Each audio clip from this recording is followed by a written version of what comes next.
Assalamualaikum warahmatullahi wabarakatuh. Waalaikumsalam. Sehat semua? Alhamdulillah sehat. Alhamdulillah. Ya, Dema sehat? Alhamdulillah Ustadz. Ya, oke deh. Kita lanjut. Kita ketemu nih, udah lama banget. Nah, kita lanjut hari ini masih tentang koperasi, cuman kita bahasnya sedikit berbeda. Kita bahasnya tentang koperasi sekolah ya. Ya. Itu ada di modul, bukan di modul, di bukunya di halaman berapa? 234 ya. Akhirnya.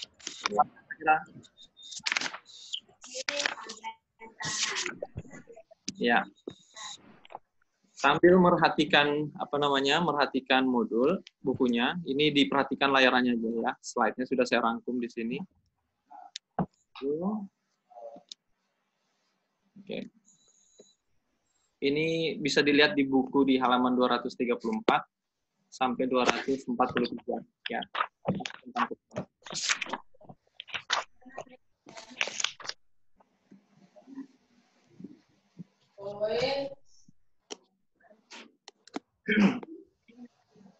Oke, sebelum mulai itu ada gambar mikir. Jadi ada 3 hal yang perlu teman-teman sekalian pikirkan jika kita berbicara tentang koperasi sekolah, ya. Yang pertama itu apa? Apakah di sekolah Anda ada koperasi? Di SMA itu ada koperasi nggak? Ada. Ada, ya. Itu gabung koperasi SMP, SD sama SMA? Iya. Ya. Gabung nggak? Ya sih. Gabung. Iya, gabung. Ya. Bung. Iya. Nah, bagaimana mekanisme pengelolaannya? Jadi pertanyaan yang kedua itu, setelah di sekolah itu ada koperasi, terus mekanisme pengelolaannya. Artinya siapa yang kelola? Koperasi di sekolah siapa yang kelola? Ustazah kayaknya. Ustadz Ustazah. Iya. Ya. Siswa dilibatkan enggak? Enggak. Enggak. Nah, nanti kita bahas. Di di SIT itu sekolah siswa tidak dilibatkan. Ada OSIS-nya enggak? Ada. Siapa ketuanya? Nia. Siapa? Nia. Oh, Nia. Oh, pantas dia sibuk ya. Dila, kamu mute. Ya, yang pertanyaan terakhir ya, apa sih manfaat koperasi sekolah tersebut? Nah, ini ada bisa sebutin nggak? Satu-satu tapi ya. Manfaat koperasi di sekolah itu apa? Pertama, bisa sebagai penyedia barang yang dibutuhkan oleh siswa. Penyedia barang yang dibutuhkan oleh siswa. Alat tulis. Ya. Apalagi yang lain?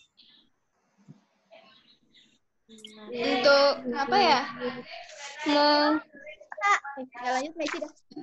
Untuk menunjang kebutuhan siswa.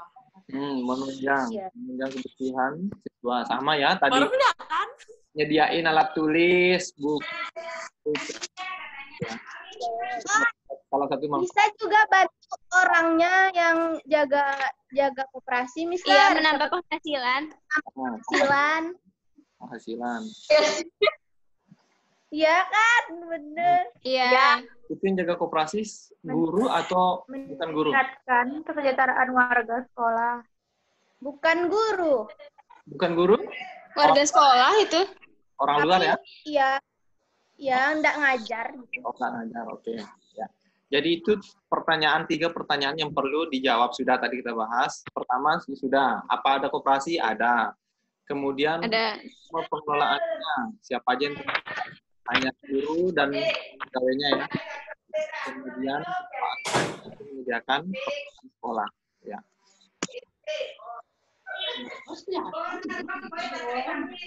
Nah, jadi kalau dari 3 pertanyaan itu apa sih koperasi sekolah? Ada yang bisa? Pak Hira. Hai, Ustaz.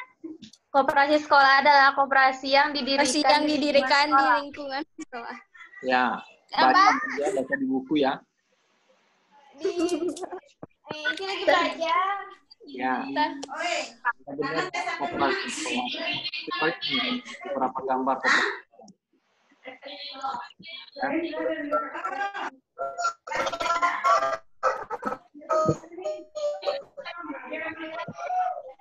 Hah?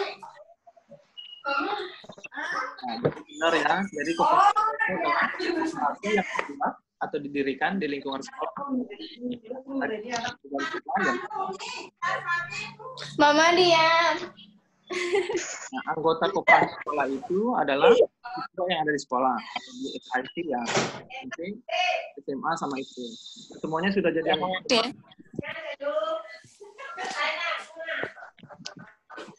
Akhirnya anggota koperasi enggak? Ya, enggak. Enggak. Tapi nabung enggak? Belanja, iya, tapi jadi beli. Nabung. Messi. Koperasi itu enggak? Mama. Apa lagi ayo? Jadi, semuanya harusnya anggota koperasi. Ya, jadi siswa itu semuanya jadi anggota. Kemudian Iya. koperasi sekolah itu bisa beda-beda. Jadi kalau di SIT itu kan kebetulan dia digabung. Ada SD, ada apa? Ada PAUD, playground ya, Pak. Iya. Jadi Playground. koperasinya jadi satu. Sebenarnya kalau di koperasi itu sendiri, koperasi sendiri sendiri. Nah, berikutnya, dasar hukum koperasi sekolah itu sama dengan dasar hukum koperasi. Ada yang masih ingat pasal berapa? Undang-undang berapa? Ya, dasar hukum itu sama ya. Itu Undang-Undang 25. Ini ada di model baca. Landasan dan asas juga sama, kurang lebih sama dengan koperasi pada umumnya. Landasannya itu Pancasila dan UUD 1945. Kalau asasnya sama. Asasnya itu semuanya asas kekeluargaan. Artinya koperasi itu berasaskan gotong royong, kebersamaan dari oleh dan untuk karena anggotanya adalah Mama pelan-pelan.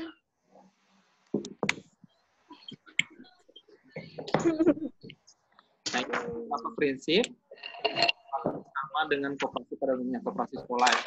Yang pertama itu anggotanya sifatnya sukarela. Artinya kalau sukarela kan bisa enggak. Jadi terserah Siapa saja.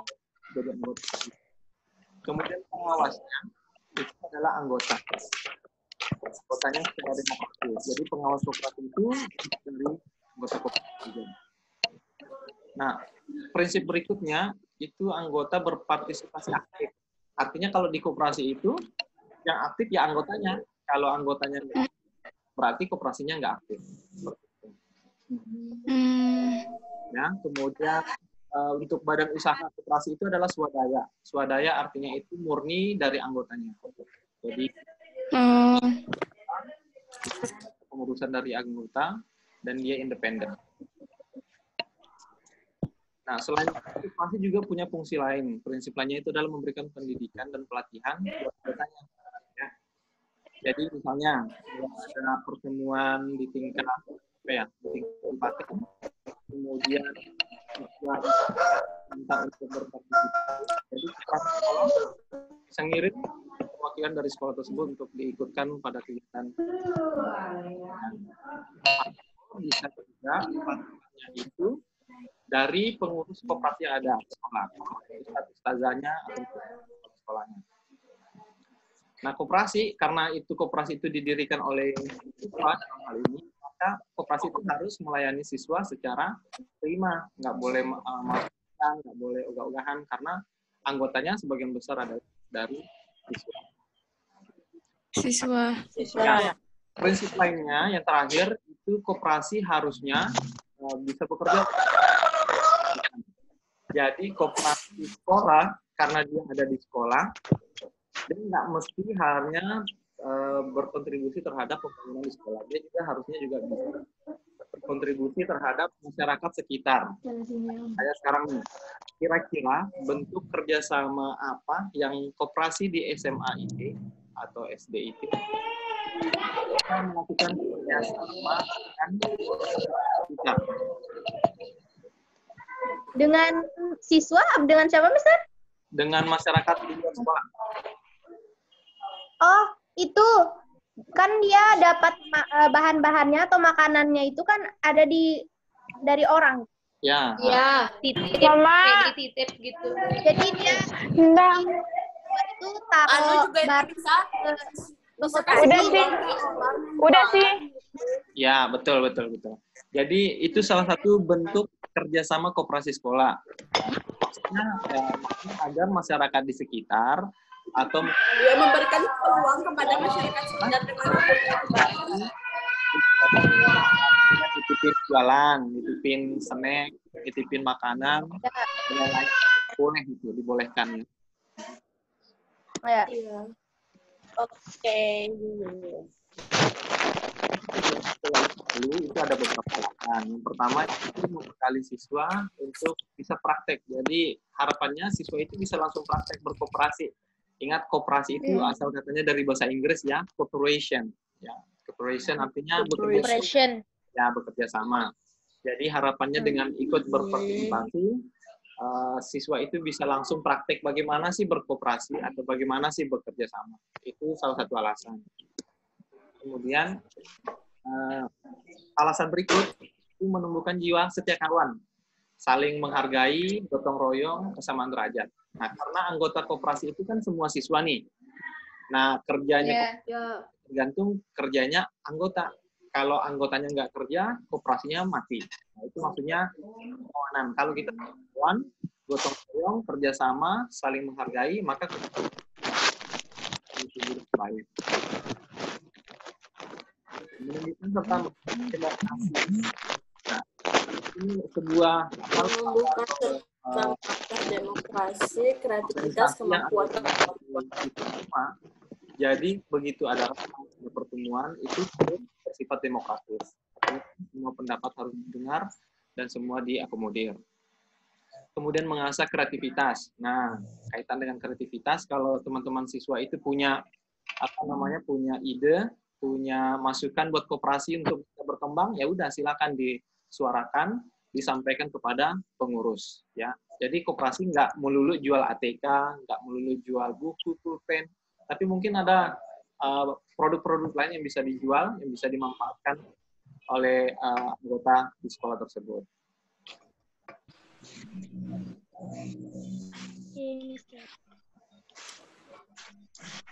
Nah, membandingkan tujuan koperasi, bisa dibandingkan dengan koperasi umum ya. Kalau koperasi umum itu, salah satu tujuannya adalah memajukan kesejahteraan anggota, dalam hal ini masyarakat umum. Anggotanya adalah ini koperasi umum di sini. Di sini koperasi umum. Kemudian tujuan berikutnya adalah membangun tatanan ekonomi nasional. Nah, ini dia cukup luas. Karena ini koperasi umum, maka tujuannya juga umum, yaitu untuk tatanan perekonomian nasional. Beda dengan koperasi sekolah. Nah, kalau koperasi sekolah itu tujuannya yang pertama, menumbuhkan kesadaran siswa. Ya, menumbuhkan kesadaran siswa tentang fungsi dan peran koperasi. Sebagai wadah utama perekonomian rakyat. Jadi, koperasi sekolah itu merupakan miniatur koperasi secara umum. Nah, koperasi secara umum kan buat tapi kalau koperasi sekolah berlakunya hanya skop sekolah, tetapi itu merupakan gambaran miniatur. Miniatur itu kayak peta ya, Kak. Global itu gambaran dunia. Kalau koperasi sekolah, koperasi di dunia luar sekolah. Ya, menumbuhkan kesadaran siswa tentang fungsi dan peranan koperasi. Yang kedua, menumbuhkan rasa tanggung jawab, disiplin, setia kawan, sudah disebutin tadi. Tanggung jawab karena teman-teman siswa itu adalah anggota koperasi. Jadi teman-teman itu harus menjawab atas perannya sebagai anggota. Disiplin juga untuk membentuk organisasi yang bagus itu juga dibutuhkan disiplin. Setia kawan. Kalau ada yang merasa sakit, kita bantu. Ya, kalau ada yang kesulitan, setia kawan. Ya. Dan berjiwa demokratis. Semuanya butuh dirapatkan secara terbuka. Terima kasih. Kembali siswa pengalaman praktis. Pengalaman praktis artinya teman-teman siswa itu langsung melihat dan melakukan. Jadi nggak hanya sekedar kayak gini nih, kita kelas online ya, sekedar baca apa itu koperasi sekolah, siapa saja terlibat. Nah, itu teori. Koperasi itu harapannya siswa itu langsung terlibat. Sebenarnya kegiatan ini diminta untuk berkunjung ke koperasi, ya koperasi sekolah. Keadaan yang sedang hot-hotnya tentang COVID, ya kita nggak bisa, jadi bayangkan saja koperasi sekolah seperti apa. Tujuan berikut menanam dan memupuk rasa tanggung jawab dan bekerja sama. Jadi koperasi itu sebenarnya adalah kerjasama. Cooperation ya, cooperation itu artinya kerjasama. Dan yang terakhir menunjang kegiatan sekolah ke arah kegiatan-kegiatan praktis. Kenapa sekolah sebenarnya untuk kegiatan praktis? Harapannya agar siswa itu lebih memahami teori atau konsep yang dipelajari. Ya, biasanya kan kalau teori kayak gini nih ngantuk ini, ya, baca ini, lalu banyak penjelasan. Belum lagi kalau gurunya atau ustadz-ustadzanya membosankan. Kalau koperasi biasanya itu kalau kita berkunjung itu akan lebih nyaman, lebih paham dan lain sebagainya. Jadi menunjang kegiatan sekolah yang kegiatan praktis. Praktis itu artinya praktek langsung ke lapangan. Nah, untuk bisa mendirikan koperasi sekolah, itu ada beberapa yang di SIT kan sudah ada koperasinya. Jadi sebenarnya tahapannya itu ada 3. Yang pertama tahap persiapan. Nah, di sini pada tahap persiapan sebelum koperasi itu dibangun, itu ada pertemuan dulu antara siswa dan guru dan kepala. Jadi 4 orang terlibat pada tahap persiapan. Yang dibahas itu bisa terkait maksud dan tujuan koperasi, kapan akan dibangun. Intinya dibicarakan dulu di tingkat sekolah. Nah, sudah disiapkan, akhirnya dibentuk. Nah, dibentuk ini melibatkan orang luar di situ, eksternal ya. Rapat resmi pembentukan koperasi sekolah yang dihadiri oleh undangan internal, artinya yang 4 orang ini, siswa, pengurus OSIS, guru, dan kepala sekolah. Eksternalnya itu dari kemungkinan dinas koperasi. Ya, dinas koperasi, yang di bawah misalnya. Kemudian dinas perizinan, kemungkinan, karena nanti izinnya ke dinas perizinan. Oke. Dan yang terakhir itu tahap pengajuan pengakuan. Nah, setelah dibentuk, nanti harus dibuatkan ya, pengajuan pengakuan. Nanti kalau nggak ada izin, koperasinya nggak bisa diakui. Nah, untuk bisa beberapa, yang pertama akta pendirian. Nah, kalau akta pendirian ini ambil dari mana?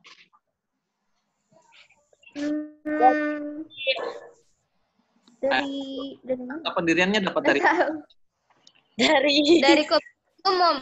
Hah? Dari mana? Dinas. Dari dana bos. Dari Dana bos. Dana bos ngapain? Ya, akta pendirian. dari pemerintah. Meci tadi sebut apa? Koperasi umum. Koperasi umum. Oh, siapa yang kira-kira? Dinas. Koperasi Indonesia. Ya, sebutin. Ya. Jadi akta pendirian ini biasanya dikeluarkan oleh notaris. Udah sering dengar notaris? Ya. Salah satunya Sering. yang di Lempe ya, ada 2 notaris di sana. Ya. Jadi dikeluarkan oleh notaris. Kemudian setelah akta ya, berita acara pembentukan. Nah, ini dari mana ambilnya nih berita acara kira-kira? Mungkin dibuat sendiri. Ya? Koperasi umum. Koperasi umum. Nah, berita acara kan di sini ada tahapan pembentukan ini. Ya? Lihat ya? Ini tahapan pembentukan. Nah, nanti dibuatkan berita acara. Ya, berita acara hasil rapat pembentukan. Nah, berita acara ini hasil dari rapat pembentukan ini. Dan terakhir yang dibutuhkan adalah neraca awal koperasi. Ya, neraca. Neraca itu ya gambaran tentang berapa modal yang ada di koperasi, kemudian apa aja aset-aset yang dimiliki dan lain sebagainya. Jadi harus dibuatkan neraca. Jadi itu 3 tahapan pendirian koperasi. Nah, struktur koperasi sekolah. Nah, ini dia strukturnya ya, kurang lebih seperti ini. Jadi yang pertama di sini sebelah kiri ini ada kepala sekolah, ada kepala sekolahnya. Nah, di situ satu koperasi berarti ada berapa kepala sekolah di sana? Ada 3, 4 sama Tamasya ya. Kalau semua kepala sekolah gabung di sini, kemudian semua tim ustadz ustazahnya di sini. Nah, ustadz ustazah itu fungsinya penasehat dan pengawas. Ya, fungsinya penasehat. Nah, siswa itu sebagai anggotanya. Para siswa di sini dia merupakan anggota dari koperasi. Nah, gabungan dari ustadz ustazah, kemudian dari siswa itu terbentuklah pengurus. Ada siswa, ada guru, ada kepala sekolah, terbentuklah pengurus koperasi. Nah, nanti kepengurusannya ini dibagi 3 umumnya. Yang pertama adalah yang bagian organisasi dan administrasi, bagian usaha, dan keuangan.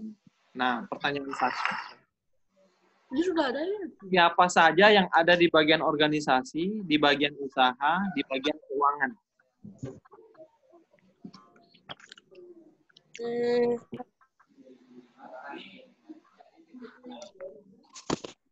Siapa ya? Kalau Apa mungkin siswa? Mungkin. Mungkin. Mungkin kan tadi gabungan dari Mungkin ya, siapa yang bilang mungkin tadi? Meci ya? Kan tadi siswa juga anggota. Jadi di bagian organisasi, bagian keuangan, itu tidak mungkin siswa. Ya, kenapa? Kalau terlibat langsung di sini, kapan kan sekolah kan? ya, jadi di sini ini bisa kemungkinan dari ustadz ustazahnya atau orang lain yang bisa dilibatkan ke dalam kepengurusan koperasi. Kayak tadi dibilang, apa yang jaga koperasinya? Struktur ini ya. Tidak ada bendahara. Kalau bendahara ini bagian keuangan mungkin dari ustadz ustazah. Kemudian bagian administrasi mungkin dari ustazah. Kalau bagian usaha ini bisa dari luar ya.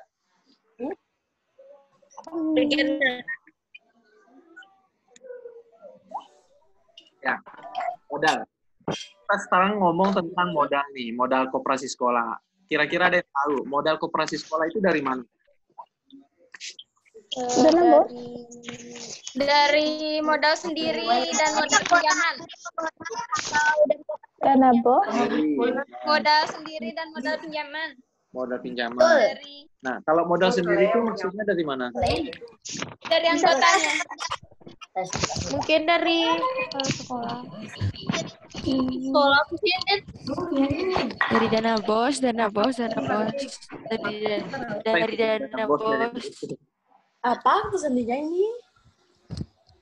Ya, ini. Dari bank. Jadi modal itu bisa berupa pinjaman, ya, bisa berupa modal sendiri.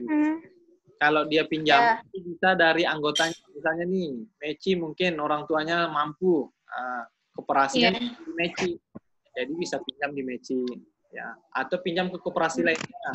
Koperasi SMA beda-beda. Mau pinjam SD misalnya, mau pinjam ke koperasi SMA boleh dan sebagainya. Atau pinjam di bank. Di bank, kan bisa. Nah, kalau modal sendiri itu asalnya dari simpanan pokok, simpanan wajib, harus bayar simpanan wajib, atau dana hibah. Dana hibah itu biasanya dapat bantuan dari pemerintah, ya, mungkin dari dana bos dan sebagainya.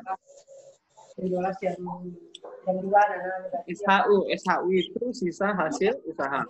Minggu lalu sudah belajar ngitung SHU ya, ngitung sisa hasil usaha. Ingat, perhatikan ya, SHU itu bukan dividen. Dividen Dari itu luar. Ya. pada perseroan terbatas. Ya, dividen kalau dividen itu ditentukan keuntungan yang Anda akan diberikan kepada pemilik modal itu sekian persen. Kalau bentuknya PT itu di awal disebutkan berapa persen. Tidak seperti itu. Jadi SHU itu ditentukan berdasarkan kriteria. Ya. Nah, perhitungan SHU itu sudah dilakukan. Yang pertama, kita sudah 1 tahun jalan, ya, 1 tahun jalan. Ini di sini 1 tahun jalan. Kemudian kita tahu berapa persen berapa simpanan seluruh anggota. Jadi kalau SMA ada 20 orang, berapa total simpanan 20 orang. Kemudian berapa volume usaha per anggota kalau masing-masing ada usahanya. Kemudian ada persen usaha untuk simpanan anggota. Kalau misalnya Dila nabung 1 juta misalnya ya di koperasi sekolah, itu pasti ada kontribusi atas tabungannya. Kemudian SHU untuk transaksi usaha. Misalnya transaksi usaha koperasi sekolah itu dalam tahun 200 juta. Nah, itu nanti kita itu ada persenan untuk anggota. Ya, itu perhitungan. Jadi ada syarat-syaratnya.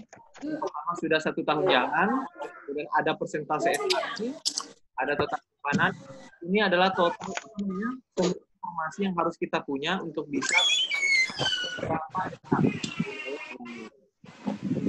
Itu yang terakhir. Ya. Terakhir ini ya. Terakhir. Bagaimana cara mengetahui atau menentukan persentase SHU yang harusnya diterima oleh anggota? Ya.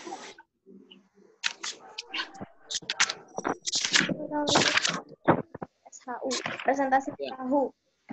Bagaimana cara Anggota. menentukan persentase SHU yang harusnya diterima oleh anggota? Jadi bukannya SHU itu yang ada jasa modal dan jasa anggota? Iya. Dari anggota aja. Sekian persen, ada sekian persen kan? Oh ya, betul-betul. Bagaimana caranya mengetahui berapa persen? Kalau minggu lalu kan kita latihan itu. Sekarang pertanyaan bagaimana kita cara tahu berapa persen yang harus diterima oleh anggota? Kalau yang soal itu kan contoh saja. Nah, bagaimana kita tahu sekian persen yang diterima?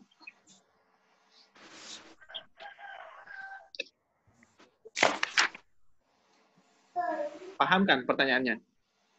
Paham.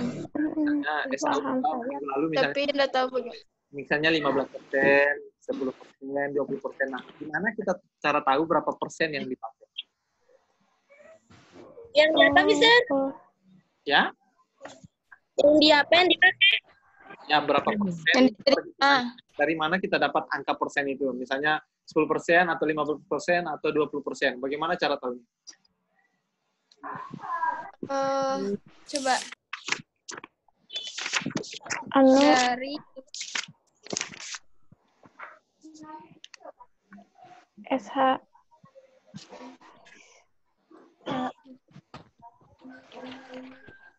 Sibuk buka buku semua ya.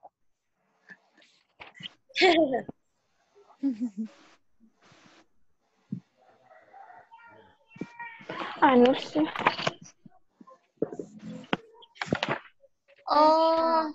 sama dong. Hasil penjualannya bukan Ustaz?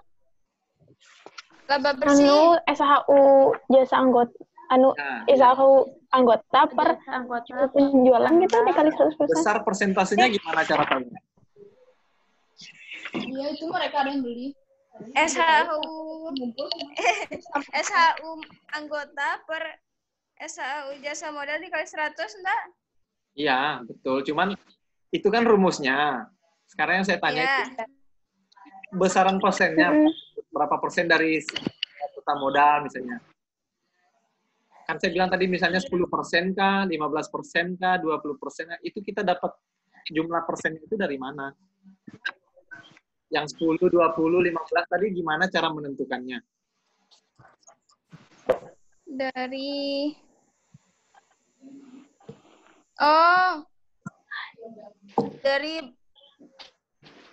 dari laba bersihnya Dari laba bersihnya. Ayo, ayo, lagi bentar nih, habis waktunya. Dari mana ya? Dari tadi. Dari tadi.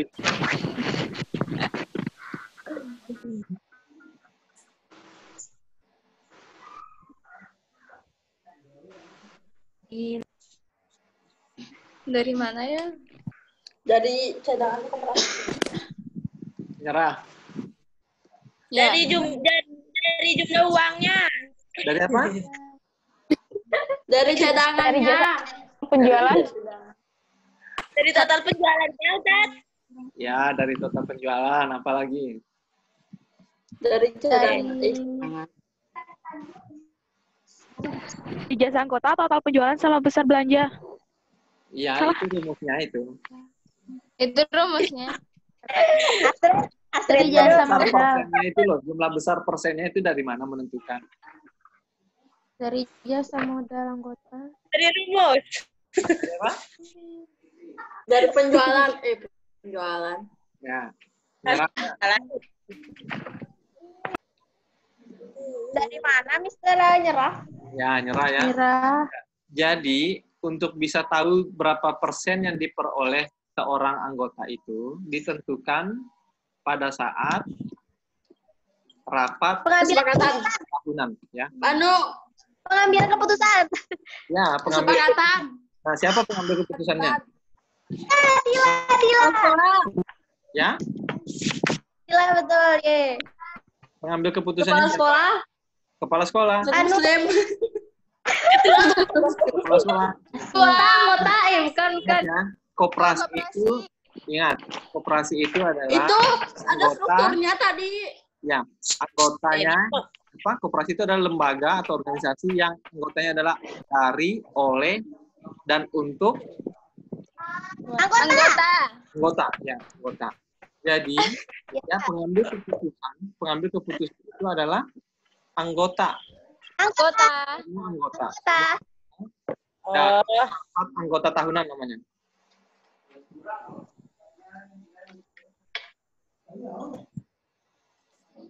Ya, jadi penentuan berapa persen yang diterima itu dari rapat anggota tahunan.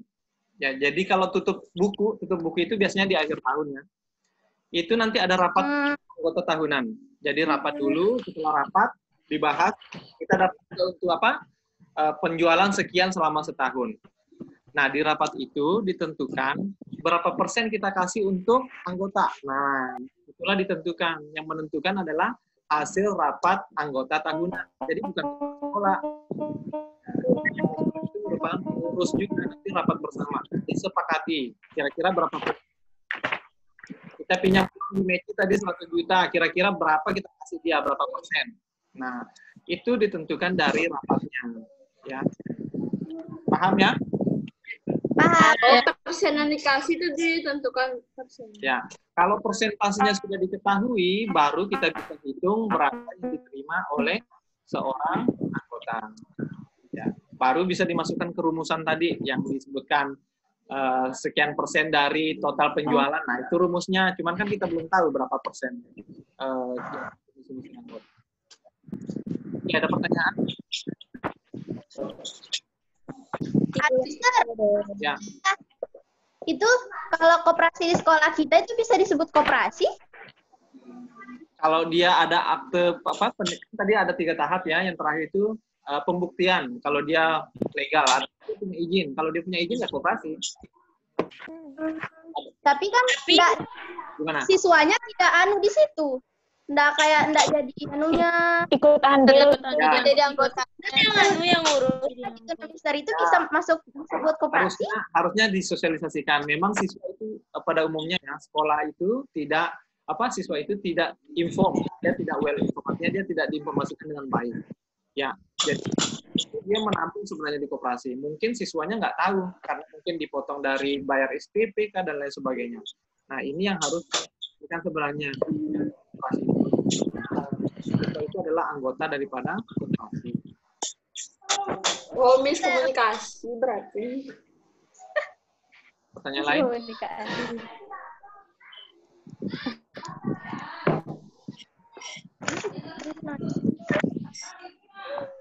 Apa kabar Alda? Dia jarang aktif ya? Iya, Mister. Iya. Ya, Mister. Kalau si apa? Rifko ya, sudah nggak ada dia? Udah dinonaktifkan dia. Sudah nggak masuk berarti ya? Iya, udah Iya, nggak udah. Ada pertanyaan nggak sebelum kita akhiri? Ya, Tidak ada. nggak ada ya? Kalau nggak ada, tugas nih, tugasnya yang ada di buku ya. Itu halaman 45. Itu pilihan ganda.